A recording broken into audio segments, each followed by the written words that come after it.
podemos reclamar culpa, dolo, y tengan en cuenta que la responsabilidad civil se puede reclamar por un factor objetivo de responsabilidad, distinto a penal. Penal no tiene factor objetivo, ¿sí? Acá en civil lo que buscamos, la reparación económica. En penal buscamos la pena privativa de libertad, una sanción, ¿se entiende? Para el incumplidor, para el que cometió el hecho delictivo, ¿sí? Entonces, en el caso que estamos analizando, como en el caso que dijo Facundo, ¿sí? Justo en estos dos casos, en accidentes de tránsito, cuando a una persona fallece a raíz de la colisión de vehículos, o cuando se atropelló un peatón, o como el caso de estas chicas por el cirujano, tenemos la causa penal. La causa penal tarda un montón, ¿sí? Y hay que ver qué pruebas acompañó y cómo lo pidió el abogado, ¿sí? No se puede, acá es tremendo, ¿sí? Porque no se puede pasar ninguna prueba. Es fundamental los testigos, la prueba pericial, médica, ¿se entiende? Y no se puede levantar eso. Perdón. En ese caso, perdón que le pregunte, ¿no? Se prescribe para iniciar la acción civil, porque si tenemos que esperar la sentencia penal y tardó 3 años, yo ya no tengo la posibilidad de iniciar la demanda civil. No prescribe. No prescribe. Ah, pensé que prescribía, gracias. Porque no va a haber sentencia en sede civil hasta que haya condenación en sede penal, ¿sí? Lo puede iniciar, obviamente. Perdón, profe. La prueba, todo. Sí, Olga. O sea, primero se inicia penal y después... Supongamos, en los dos ejemplos dados, tanto de Facundo, ¿sí? El doctor Fuster, yo le digo Facundo porque lo conozco como alumno y ya está ingresando como docente, como los otros chicos, también como Luisa, ¿sí?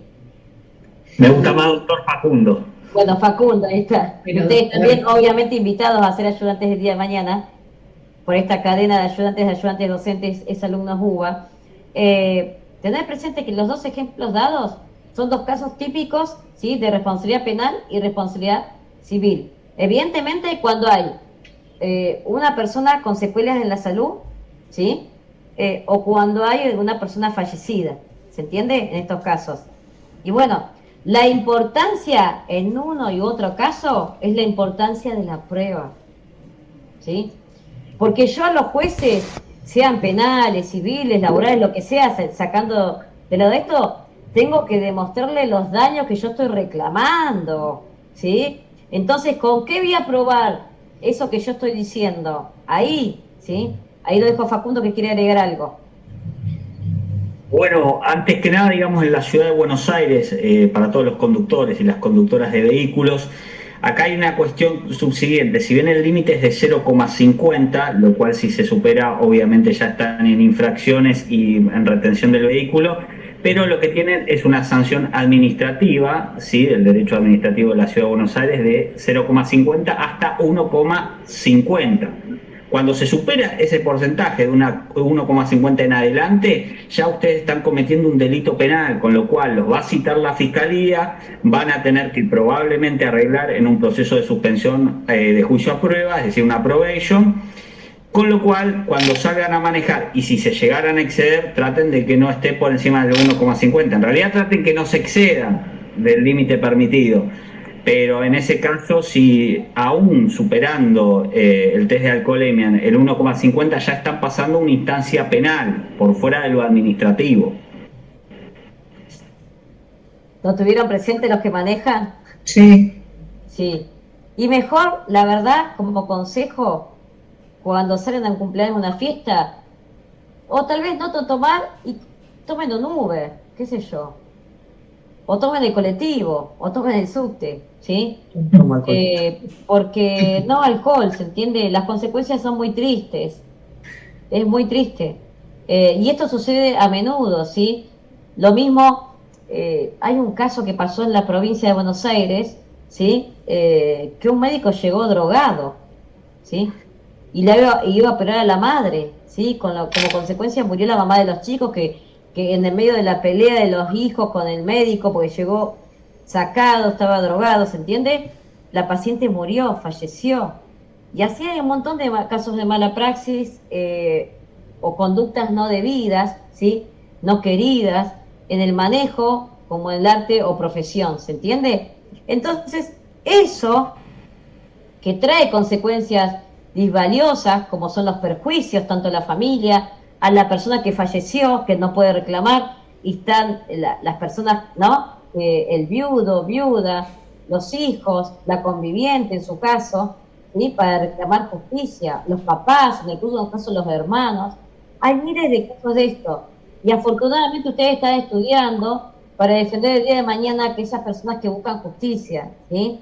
Y creo que alguien iba a hablar de los que están presentes, ¿no? Que no habló. No sé si era Liliana. Sí, pero quedó muy atrás ya, me parece. Hablar, Liliana, estamos para eso, ¿viste? Para compartir. No, yo estaba viendo el artículo que es sobre los factores subjetivos, que es el 1724. 1724. Sí, el 1724. Y cuando habla de la culpa, vi que está siempre hablando de una culpa que es por omisión. Sí. Del deber, de la conducta debida sería. Sí, del deber general de no dañar a nadie. ¿Vieron los principios cuando yo les di? Claro. Y el después, deber genérico, nemin el ladere, deber genérico, no se debe producir daño a nadie, ¿se entiende? Está relacionado con eso. Por eso yo digo la importancia de los principios de la responsabilidad civil. Todo está relacionado, ¿sí? Parece poco, pero es un montón, ¿sí? ¿Verdad? Sí. Después cuando habla del dolo, que, bueno, pero ya no llegamos a dolo. Y ahora, como punto importante, que también se los digo reiteradamente a los que son egresados en los cursos de graduado, ¿qué tienen que hacer como abogados? Más allá de focalizar en la prueba. Porque el cliente va, relata los hechos de una manera la primera vez. Va, relata los hechos la segunda vez que los ve. Y hay una tercera, una cuarta, ¿se entiende? Y entonces, dejar una constancia de cómo relata los hechos, ¿sí? Porque después dice, no, yo no quería iniciar la causa como ustedes la iniciaron. ¿Se entiende? Porque googlean, hoy tenemos la mala fortuna que está en la tecnología, está buena la tecnología, pero googlean y dicen, no, pero el portero me dijo que esto, es así, pero el portero me dijo que esto no, está mal iniciado. O la maestra de mi hijo me dijo que tiene un abogado y que está mal iniciado, que no era un daño sin perjuicio, sino que tenía que pedirlo como medida cautelar. ¿Se entiende? Entonces ustedes, para cuidarse de una denuncia de mala praxis en la profesión, también tienen que asegurarse y pedirle al cliente que le relate los hechos por escrito, por mail, ¿sí? Y ustedes guardarse una copia que esté firmado eso, para demostrar ante cualquier eventual fortuito a futuro que eso es lo que le pidió el cliente, ¿se entiende? Y como segundo punto, focalizar en la prueba. Podemos reclamar lo que quieran, ¿sí?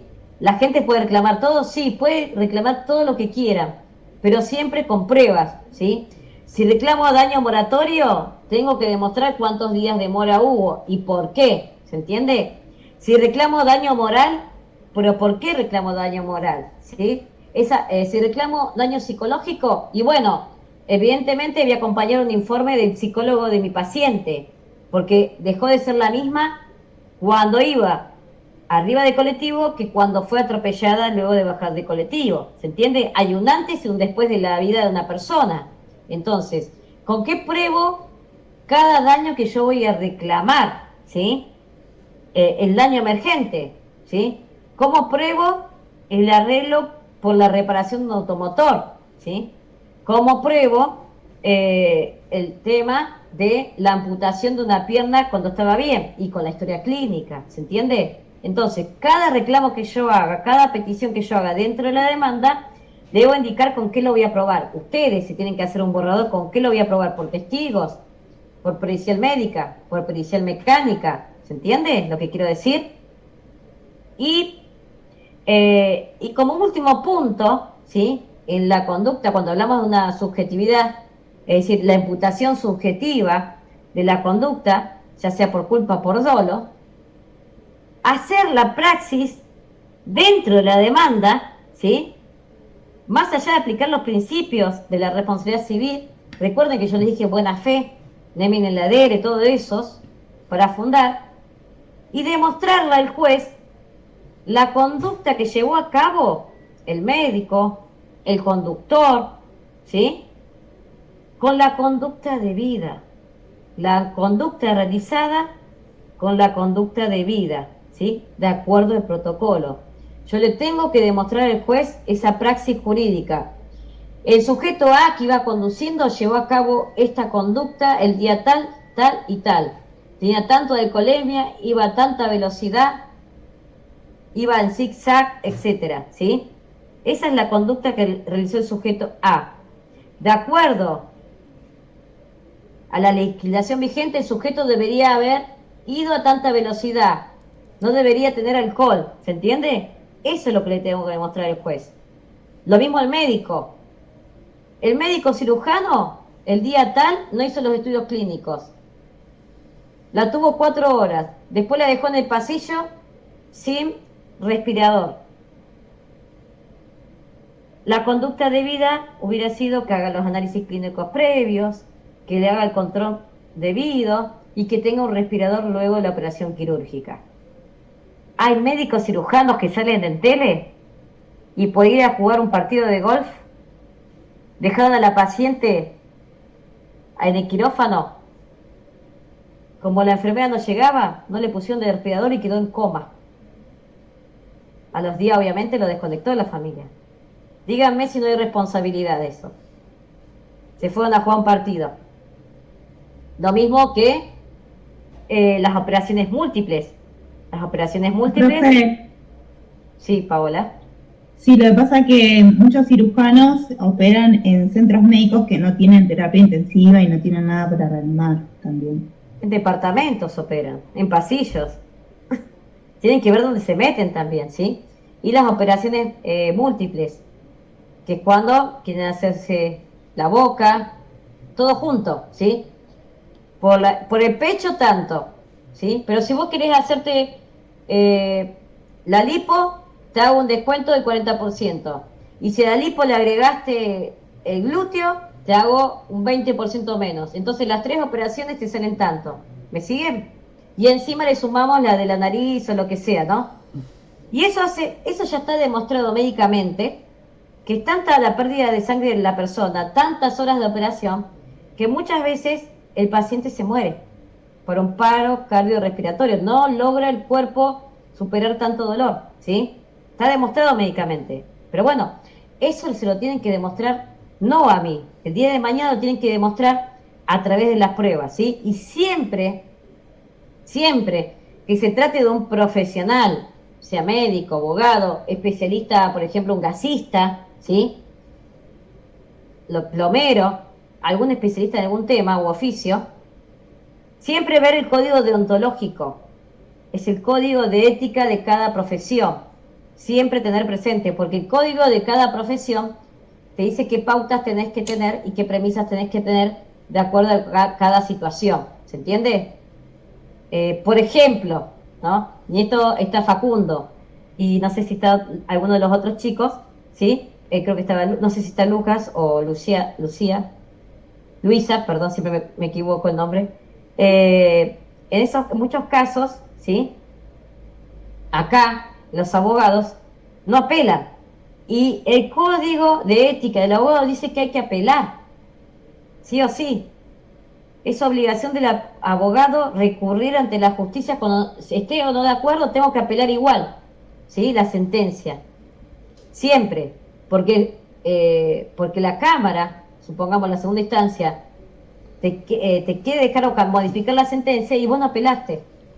Un horror, ¿se entiende? Es obligación del abogado apelar o recurrir, ¿sí? Está dentro de las obligaciones del abogado. Si no, revisen el código de ética o el protocolo, sí, que debe llevar un abogado de acuerdo a la profesión. No sé si hay alguna materia que explica eso. Al menos en mi época no había, no sé hoy. ¿Ustedes les toca eso? No, la verdad que no. Bueno, las voy a buscar el código de los abogados, el código de ética, y lo van a tener que llevar toda su vida, ¿sí? Pero ahí dice, tiene determinados protocolos, deberes y obligaciones de los abogados para con los clientes. ¿No es así, Facundo? Totalmente, doctora, totalmente. Hay que apelar, hay que recurrir y ante la duda siempre hay que investigar. muchas veces, a ver, nosotros tenemos una profesión donde no hay una única verdad. ¿Por qué? Porque la ley se va adaptando día a día, porque nos pueden surgir nuevos temas y porque uno no se hace abogado ni abogada de un día para el otro, por más que salgamos de acá con una orientación, sea civil, penal, administrativo, laboral, siempre es un constante aprendizaje. Es decir, nosotros salimos con un título de abogados, después, con los años, si ejercemos de forma independiente para ese caso, continuamos aprendiendo. Es el otro título, es el abogado tácito, es el abogado que se va haciendo en los estudios jurídicos, en los juzgados, en la práctica profesional.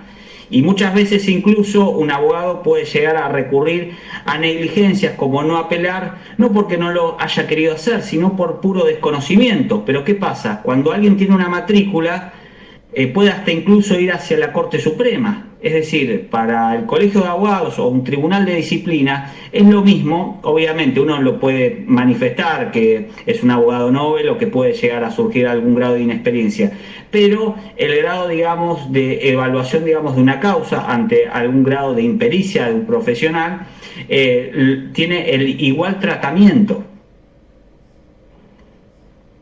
Bueno, eso, muy importante, tengan en cuenta eso que les dije, un error que no se explique el código de ética de los abogados, porque en realidad habla de nuestra profesión, ¿sí? Igual después se los acerco, se los envío por mail, se los cargo al campus también para que lo lean, y lo van a tener que leer toda su vida, porque van a ser abogados. Pero bueno, en mi época tampoco lo explicaban, pero es un error que no se explique porque hoy cada día la gente como que reclama más, googlea, va al colegio de abogados, ¿se entiende? Le consulta el portero, le consulta la vecina, la maestra, es tremendo esto, ¿sí? Fíjense, tan solo los periodistas que muestran esa actitud son ginecólogos, forenses, contadores, economistas, lo vieron en tele, ¿no? Bueno, no sé, son múltiples y ni siquiera saben sacar un concepto, ¿sí? Son comentaristas, pero muy absurdo lo que se ve en tele, así que cualquiera de ustedes puede poner en tele libremente, queda como una eminencia, ¿sí? Cualquiera. Los periodistas y los streamers saben un poco, es como que saben de todo, profe, o sea, un desastre, sobre todo. Ojo, son todólogos.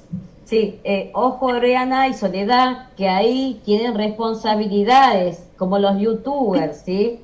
Las conductas que llevan a cabo la mala información o falsa información también llevan a la responsabilidad. Hay fallos hasta de Corte Suprema. Cuidado, la violación del derecho a la intimidad, de la privacidad, ¿sí?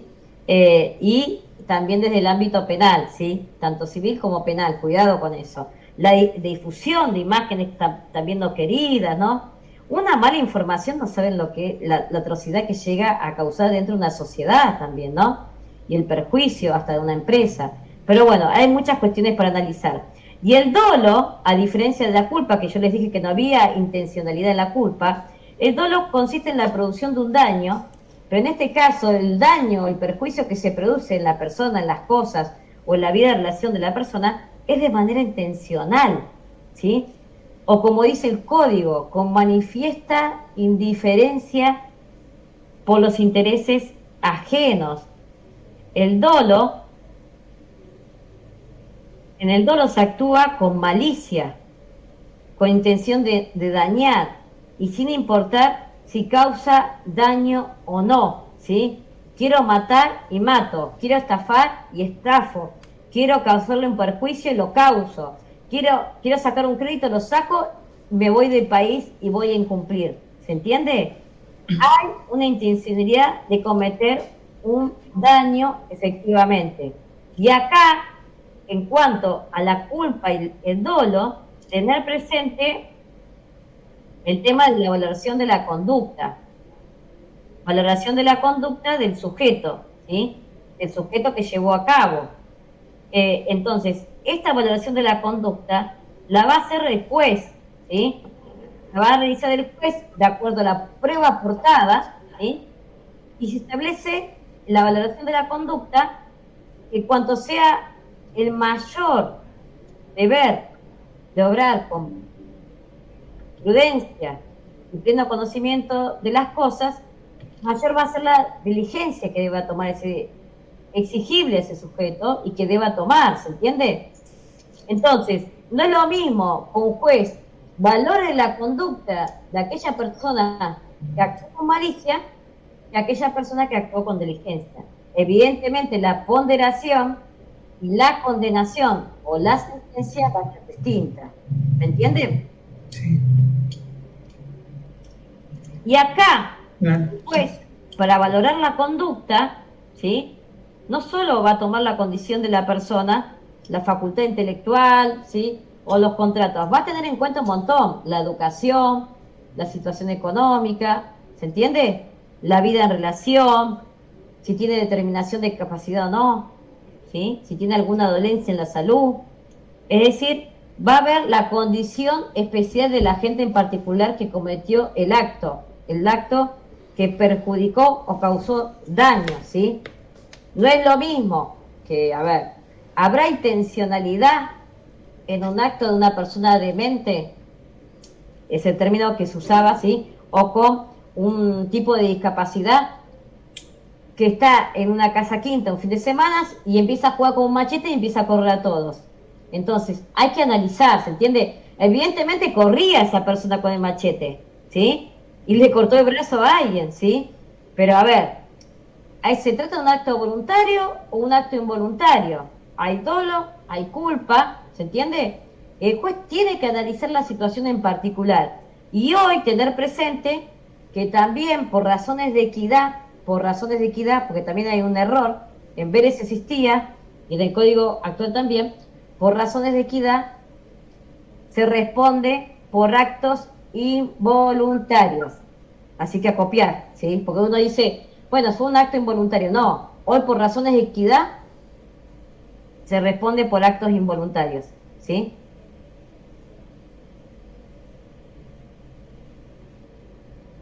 O sea que en el daño se reprocha la intención y en la culpa se reprocha el curso de acción que eligió el responsable, ¿no? Sí, hay que analizar cada caso en particular, ¿sí? Porque también tenemos el dolo eventual. Claro, ¿sí? esa es la última El parte. dolo eventual no hay intención de dañar, pero el sujeto sabe que está incumpliendo con la norma y sin embargo el resultado se le presenta en su mente y sigue con su actuar, ¿sí? Llámese el caso de los chicos que corren carreras en las rutas, ¿sí? Claro.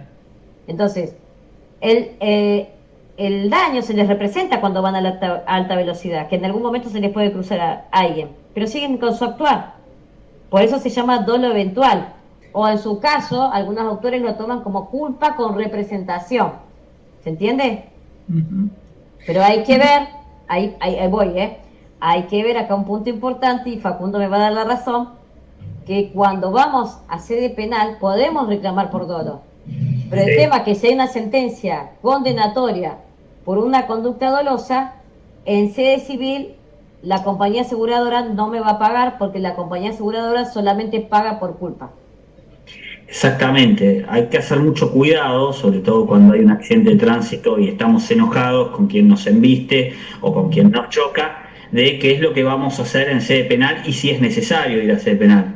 Porque si, por ejemplo, está asegurado la otra parte que produjo un daño, y si bien incluso pudo haber tenido, digamos, podemos notar lo que está alcoholizado, si bien la aseguradora siempre debe responderle a la víctima del siniestro, técnicamente por lo que menciona la ley en el Código Civil, porque es el destinatario final, el beneficiario final del contrato de seguro, la realidad es que muchas veces los juzgados por algo hacen contratos en las pólizas de que se excluyen de responsabilidad civil en caso que su asegurado supere los límites permitidos de alcoholemia.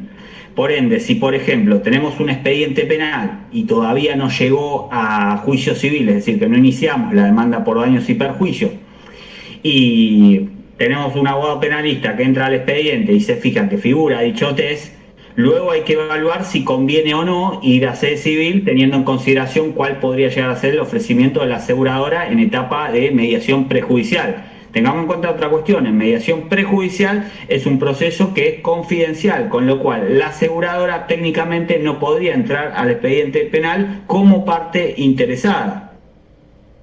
Muy importante lo que dicen, accidentes de tránsito se lleva a cabo todo el tiempo. Él después les va a dar una clase en particular, Facundo, que se especializa en ese tema. Bueno, les deseo buen fin de semana. El lunes les voy a mandar fallos para leer Y retomamos, porque recuerden que el jueves es Jueves Santo, salvo que quieran clase. No. Está bien.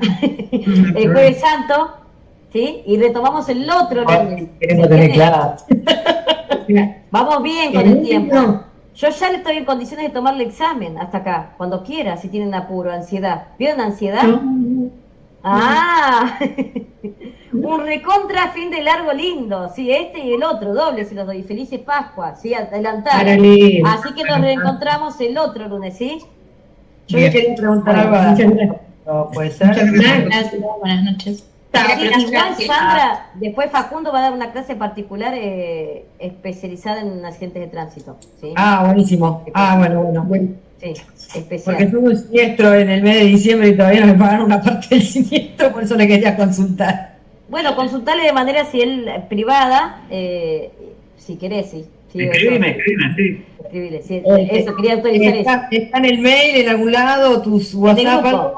En el grupo. Listo, Facundo. Sí, creo que estoy como administrador, si te fijas en el administrador, estoy como doctor Facundo Fuster, así que me vas a encontrar rápido. Buen fin de semana. Gracias, profe. Felices Pascuas. Gracias, Facundo. Besitos.